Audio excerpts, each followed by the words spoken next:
Sabotsy Namehana natapahany lalana teto amin'ity faritra ity. Nanomboka tamin'ny 10 maraina teo ny voalaza fa niakaran'ny rano ary avy hatrany dia natapaka ny lalana.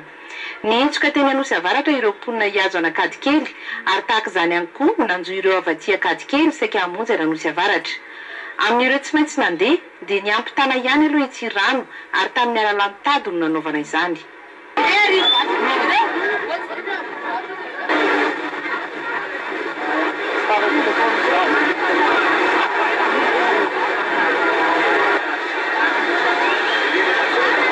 Nisy tamin'izy ireo moa no reraka sy nangovotra mihitsy rehefa avy niampitany rano nandritra ny minitra maromaro.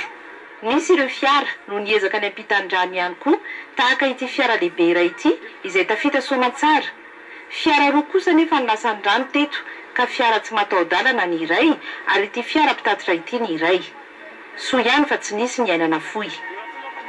Raha nambarambe ny tanàna eo Ankady kely dia mbola misy ireo olona vitsivitsy taraiky any amin'ireo trano izay difitry ny rano ary dia nandrasana ny vedety avy amin'ny BNGRC hamonjy azy ireo. Eto moa dia nifanojo indrindra tamin'ny fahatongavan'ny filohan'ny tetezamita mivady teny an-toerana izay tonga nijery fotony ny zavatra mitranga.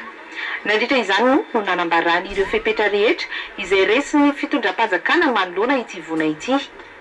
Nolazainy teto ny momba ny fanampiana ireo trabona sy ny fepetra amin'ny mety ofisian'ny fanararaotana. Eto zany dia mijery hita fa tena nametraka loza goavana mihitsy le cyclone nandalo iny ka ataontsika amin'ny fomba rehetra izany hoe mba hahafahana manamaivana anireo olona niarambona rehetrarehetra sy mankahery ihany koa anireo olona rehetra izay niarahana ka atao zany dia mety ho maty efa idolo ministre tokony araikitra rehetrarehetra na travaux publics na ny chef de région na ny foata ka ataontsika eto zany ny fomba rehetra izay fanomezan-tanana amin'izao fotoana sarotra nanaovantsika izao. Qu'est-ce que hoe fampiatsana miaramila manokana ino moa zany tena ho atao miaramila?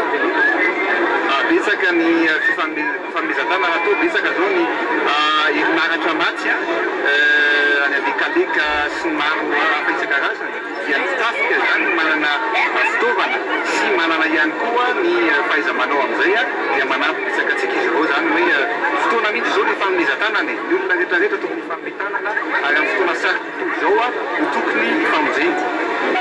Ny mesure moa eo zany ny ben'ny tanàna eo ny tokony araikitra amin'ny région isan-karazany eraky ny nosy dia tsy maintsy tonga aloha zany ny atao apetraka ny fitsaboana zany hoe ministère amin'ny fahasalamana dia ho avy mitondra ny fanafody sy ilaina rehetrarehetra amin'ny famonjena na ny fitsaboana amin'ny olona rehetrarehetra.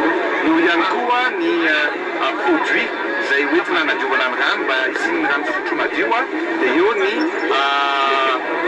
fitondrana ny fanampiana maro isan-karazany fotsy ny lamba sy ny sakafo. Manao fiatrentsika an'ilay hoe fahasarotan'le PPN manomboka amin'izao satria efa misy ihany karazana fisararotana ny fampitanana.